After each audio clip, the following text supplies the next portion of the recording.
Alright everybody, welcome back to another episode of Golden Dice Podcast. My name is Jack, I'll be your host. So, big thing right now has been draft. So,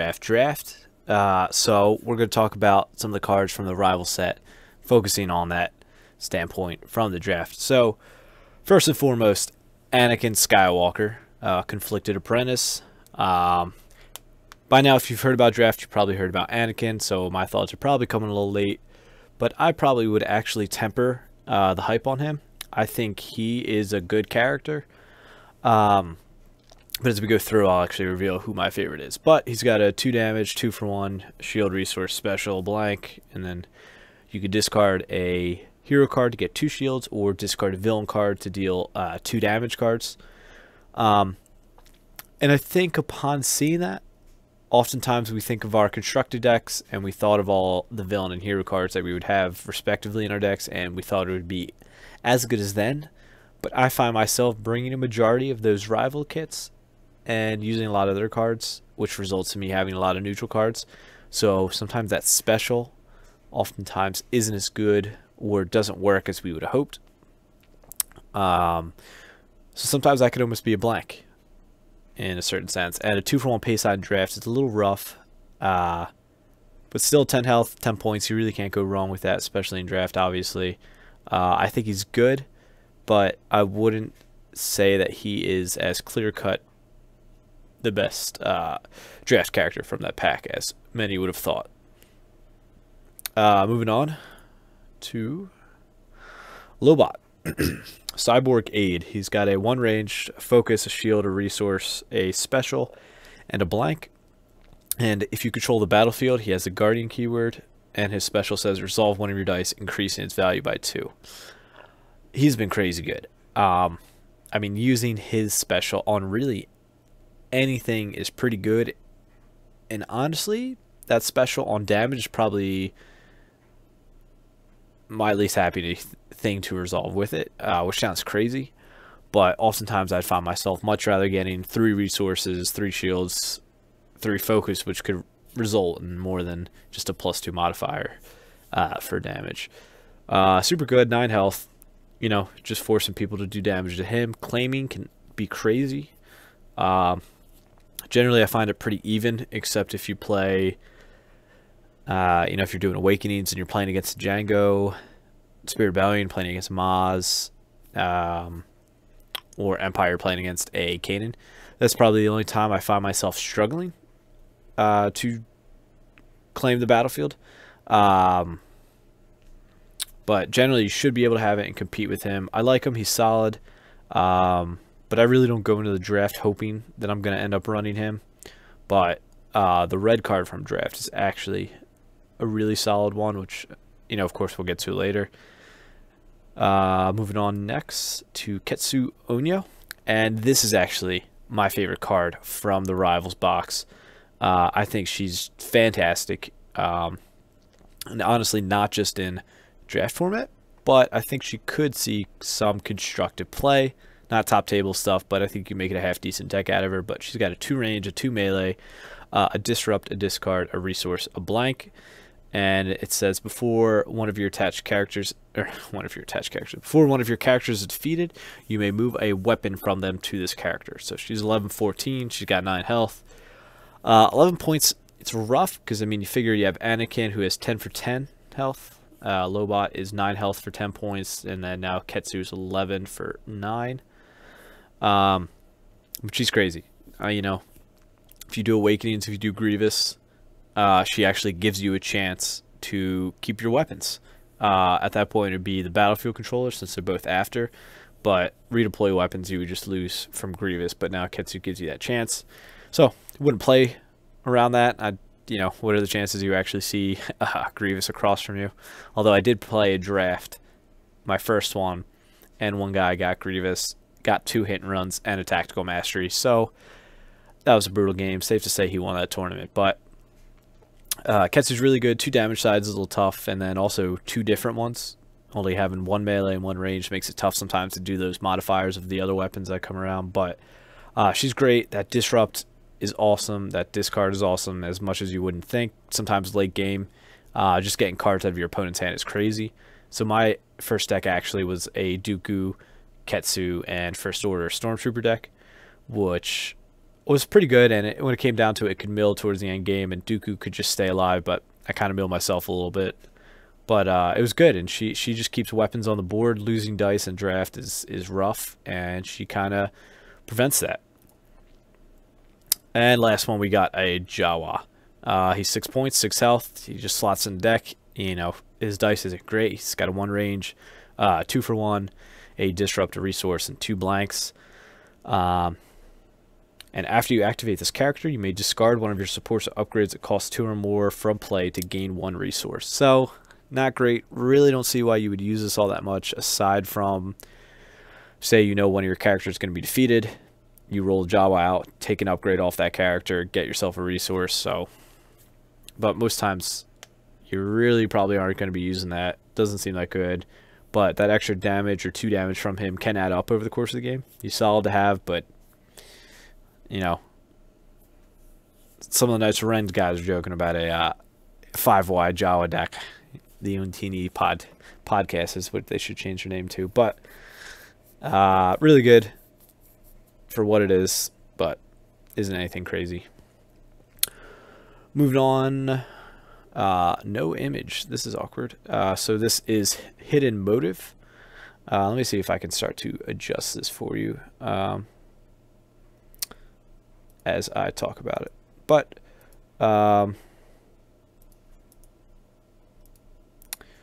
what it is a neutral blue event, and let's do 350. All that still works. Bottom can bump up to 500, and right, let's go all the way to 900. Cool, that works. Actually, let's go back down to 700, just in case there is an image. Cool. All right, so Hidden Motive. Ooh, that's all the way on the screen. Let's drop it to the bottom now. Drag me up top. New podcast difficulties, just the way it works. I really have no idea what I'm doing. But this event, choose a symbol, then reroll an opponent's die. If that die just rolled the chosen symbol, remove it. I find this card to be great. For 0 cost, it's a pretty good removal. If it works, it's a hard removal. If it doesn't work, it's a sound the alarm, which is pretty good. Oftentimes, I find myself taking a risk, rerolling that damage, and it's paid off for me more often than it's failed for me. So, highly recommend it. I like it. I think this could even see play in Hero blue decks for removal, depending on how everything shapes out with legacies. I think it could be good. Moving on. So Crafted Lightsaber. It is a 2 cost. It's got a 2 melee, a 2 for 1, a +3 of resource blank, and you can only play it on an exhausted character. So I think getting this out there is great, but seeing it early is kind of rough. First turn, you know, especially the deck that I played was a Dooku and First Order Stormtrooper, which both had pay sides. Dooku had the discard, so I really wasn't using that much early, but sometimes rolling out that First Order Stormtrooper and getting that 2 damage, I'd almost rather resolve the 2 damage than play an upgrade that I wouldn't even see that turn. So that's stuff you just have to manage. I like it. A +3 is awesome, and then a 2 and a 2 is super good. It just kind of sometimes feels bad to roll or have to play a die upgrade on a character after it's already exhausted. But, you know, maybe getting early gets you the most value out of it. So I like it. Don't see if it sees constructed play. Again, you have the Shotos and you have Ancient Lightsabers it's competing with. And then at that point, most people are probably going to 3 costs with Obi-Wan's coming out and the Heirloom Lightsaber. So Crafted's probably not the way to go, but it's still decent.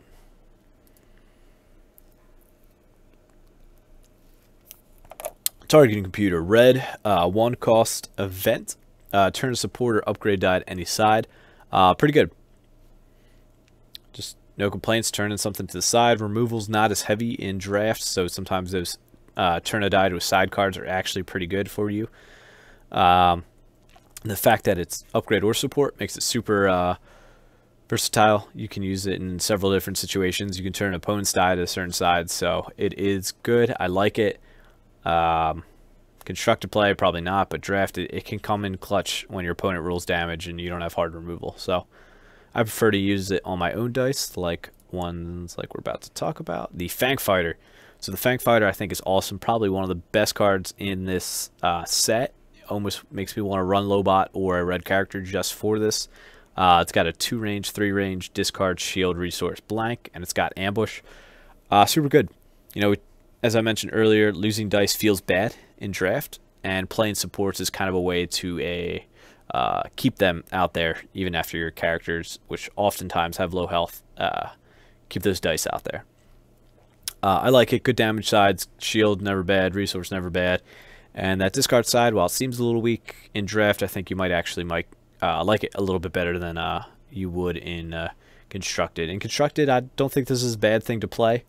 Off the top of my head, it's hard to see where you want to fit. There aren't good vehicles coming out. You know, thinking here it was 4 vehicles, you're thinking Maserati. Does it fit in that deck? I mean, you got the new Falcon coming out, which is really sweet. And the Slave One's not bad for the villain side of that. But yeah, I think it could potentially see play in those vehicle heavy decks. Moving on to Tinker. So it's a neutral card, and it's turn one of your die to a side showing a value of 1. So it's not 1 or less, so you can't do specials with Anakin or Lobot or any other character. But I often find Tinker the best when I can link it with a modified. So if I have a +2 range showing from a holdout blaster, and I have my Jawa showing a blank, I can turn his to a 1 ranged and do 3 damage. Or oftentimes, say I'm showing Anakin's 2, and I need a resource, I'll turn Ketsu's die or the Jawa's die to a resource, resolve it, and then next turn resolve the damage. So I like it. Not a bad card, but 30 slots in a constructed, probably not. Verpine Sniper Rifle. It's a 2-cost yellow upgrade. It's got a 2-for-1, a +2, a focus, a resource, special, and blank. And the special is deal 2 unblockable damage to a character. So I actually really like this. I think focus is super good in this format. The 2-for-1 again hurts, but the special, the 2 unblockable, is awesome. And you know, I'd almost rather play this than the crafted lightsaber sometimes, just because I know I'll be able to roll out that die, you know, next turn when I activate that character. So I like this. I think it's pretty good. Yeah, it's good. I like it. Emulate. Turn a character die to any side if there are 2 or more copies of that character in play. So I would say if you're running Anakin and Jawa on your deck, it's probably good to have this, because chances are you facing an opponent with that is high. And honest, so constructed, generally I would say this isn't good, but if you're going to one of those high tournaments where if the meta starts to get a little bit stale and it goes back to the way SOR was, where you know you're going to see FN, you know you're going to see Poe, this isn't bad. Now, where we're at now, where we've got a lot of R2-P2, so that's already 2 different characters there. You know, you're having Sabine, Ezra, Kanan, Qui-Gon. You know, there's about 10 different characters almost in that mix, I feel like. So Emulate probably isn't good in current constructed top tournament, but if FFG ever messes up to the point where we're back to those 2-3 characters that are holding a deck together and 3 or 4 different decks, then I think this could be good in that. But drafted, I still think it's really good, because most times somebody's using a character out of that box. I like it. Not bad. It's coming clutch. No complaints there. Fight Back. 1 cost, remove 1 of your die to remove a die showing damage. So this definitely is a worse he doesn't like you, simply because you have to pay 1 now and you can only remove damage. You can't remove specials, or, you know, I don't think people did resources that much for he doesn't like you, but you know, the limitations are there, and it costs 1. That 1 cost can hurt sometimes, but with so short removal in draft, this is a card that I found to be useful in the games that I played with it. So I dig it. It just sucks that it costs 1. Resourceful. Spot a gray character and remove one of your dice to gain one resource. Seems like it would, be okay if you have a blank at the end of the round or anything like that, or you absolutely need a resource to resolve one of your sides. So, talking with mine earlier, I played Dooku, Stormtrooper, Ketsu, so I didn't play with this. I really didn't see many other people play with it. But it seems like it'd be okay given in certain situations. We got Surprise Attack. Resolve one of your die showing damage, increasing its value by 1. Again, I don't think it's that great. Paying 1 for 1 extra damage, I don't think is really worth it. There's probably better things, and especially in draft where you're tight on resources. I just don't find myself playing this card, especially if there's modified sides laying out there. You're not going to be able to resolve them with this card. Supply Pack. Exhaust this upgrade to reroll any number of attached characters' character or upgrade dice. I like this. I think it's good simply because, as we talked about, I feel like you tend to burn through your deck a little bit more in draft. So having this can sometimes save you a card or two per round. Not bad. Cost 1. And it's an upgrade equipment. Neutral. So constructed play, probably never see this, but saving you a card or two every turn in draft is huge. Alright, now we're at the T21 Repeating Blaster, and this might be my favorite weapon, I think. From this set, it's got a 2 ranged, a +2, a disrupt, a resource, a special for a resource, a blank, and that special says deal 2 damage to a character, then you may reroll this die instead of removing it from your pool. So I've had games where my opponent had claimed they didn't have removal at that point, resolved the special, rerolled it back into the special, resolved it, rolled it into the 2, resolved that, and I did 6 damage with that, and I had 1 more sitting out. So 7 damage, 6 from just this 1 die.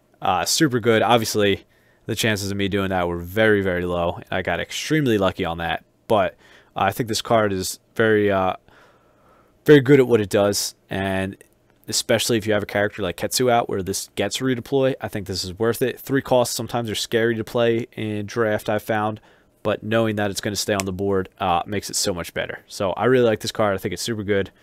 The resource for the special hurts, but I think it's almost worth it because sometimes you might even out if you roll that resource. And, messing with your opponent, even if you don't roll that special again or can't afford it, all the other sides are pretty good.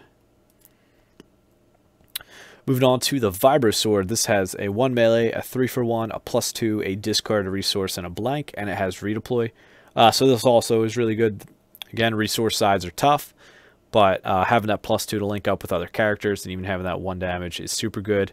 And 3 for 1 just hurts. 3 damage sides just hurts. They're not super common in draft, so seeing them across from you can make me a little nervous.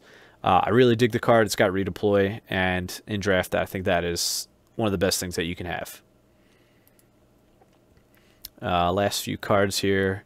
Got Bespin Wingguard. This is support, costs 1, and the action is exhaust the support and spend a resource to force an opponent to choose and discard a card from their hand. So helped. I mean, this was awesome having Dooku out. I had the Vibro Sword out, and I was able to discard at least 3 cards per turn against my opponents, and eventually won my first game by simply just milling them, and this was a big part of that. So definitely recommended. Really good card. It hurts having to pay that resource again. I mean, we've talked about it, but sometimes it's just better than resolving damage, getting rid of cards in the opponent's hand. So these last 2 are going to be the battlefields. This is claim, gain a resource if you have no resources, and the second battlefield is remove 1 of your dice to deal unblockable damage to a character. I think they're both fine. Nothing crazy. For those fast decks where you are going to be able to claim, like I said, the first game I played against Django, and that was rough because I never got to claim, and he was always claiming on dry fields, so he was every round starting with 3 resources, being able to play those 2 cost upgrades and still having a dollar to resolve any of his damage. It was super good.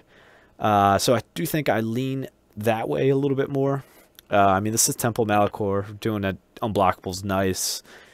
But, it has to be, I don't know, any dice. So that's not bad. But oftentimes I find myself resolving all of my dice rather than wanting to remove it for just an unblockable. Seems okay. I don't think you can go wrong either way, but I really enjoyed it. So yeah, I got to draft for the first time about a week ago. Again, I was running Dooku, First Order Stormtrooper, and Ketsu. First pack, as soon as I opened up Dooku, I was like, well, I'm taking him. It's going to be really hard for another card to pry me away from him just because he can survive. I mean, being able to discard to get a shield and live that long in draft format, I thought was going to be great, and it ended up being great. My first game, I played against a Django, Ketsu, and Jawa deck. That was tough because he was able to action cheat out a lot of his damage. I wasn't able to. I did have a best defense, and I did have a cannon fodder, which proved useful, but sometimes he just could sneak that out without me able to do anything. I went for Ketsu first because those redeploys I knew were going to happen. Part of me almost wishes I went for Django just because then those dice stayed on the pool anyways, and now those dice got to action cheat, but I ended up just taking it down, was able to ping down Django and while blocking his damage, and then it just came down to his Jawa versus my fully loaded Dooku, and there just really wasn't a fighting chance for that little guy. Next up, I played against Anakin, Padawan, and Ketsu, and this one I lost, and I just got blown out. There just wasn't anything close. He got a jetpack on Ketsu, and he got a crafted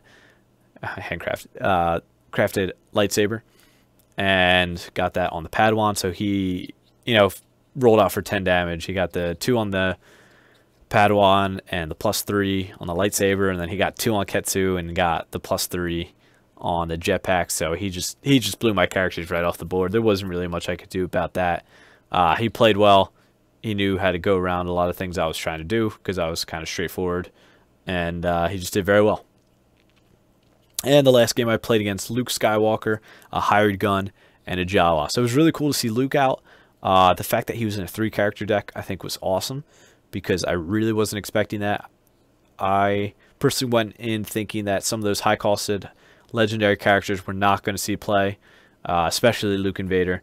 But for him to draft 2 characters and run that, I think is kind of where it made it a little bit more tough for him. I know I drafted 2 also, but I felt like all 3 of my characters were a little bit more even, where his, as soon as Luke went down, I was kind of able to mop things up. The hired gun was nice, but then he really wasn't able to play upgrades because he had paid sides on the hired gun, and then he had a paid side on the Jawa. So once Luke went down, he hit pretty hard with him at first, but I was able to get through that wave of damage and make it out. And again, as soon as he went down, 12th health was a lot, but I was able to burn through it, and from there it's easy sailing. So I finished 2-1. Draft was a lot of fun. I thought it breathed a lot of new life into Destiny. I've been getting a little stale since Empire War dropped, just knowing I wasn't going to get any regionals, and now mine first one is will be in Maryland at Games and Stuff, I believe it's called. So that'll be my first one, but that's not till the first weekend of March, in which Legacies hopefully should be out by then. But knowing that I'm not going to have any regionals or large tournaments with Empire War has made it stale for a little bit. Sadly, I wasn't able to get out to PAX Unplugged in Philly, so I wasn't even able to enjoy one tournament of it. So Empire Wars kind of felt like a little bit of a dud to me. Not necessarily FFG's fault, but just kind of how things happen to play out for me. I enjoyed what they did with the set, but I'm just ready for Legacies to be here. But draft was good to do that, but I'm not sure I really want to draft any more of the Awakenings block. I have all I need for Awakenings. Spirit Rebellion, just would it be fun to draft? Especially if the errata does not take place. I don't really want to sit across the board from a Vibraknife or a Imperial Inspection. None of that sounds fun to me in a draft format. And then Empire War is a little tough because there's heavy focus on supports, but some of the good supports came from Spirit Rebellion and Awakening, so it's kind of like that awkward limbo where you really won't have good removal. You really won't have that many good supports. I mean, you have the Y-Wing, I think would be super good. I'm trying to think of what else there might be. I mean, but you're not even going to be able to chain it with 3PO unless obviously you do 2-packs, 2-packs, 2-packs. But mine was all 6 Awakenings. We just opened Awakenings boxes, which is, I think, worked out really well because we had some removal like Best Defense, He Doesn't Like You, bait and switches were in there. Just some really good stuff, really good cards that I think work well in the draft format. So I was happy with doing Six Awakenings, but I'm ready for Legacies. Super excited for the set. But thanks for tuning in. This is our first episode, so leave any feedback, hit subscribe, and give a shout out to all the other Destiny podcasts out there, like Jedi Trials, Double Blanks, Knights of Ren, Tiny Grimes, Discard to Reroll. There's a bunch out there, so I'll try to get a hold of all those links and start to put them out there for you guys to follow them too. But other than that, have a great week, and I will catch you next time.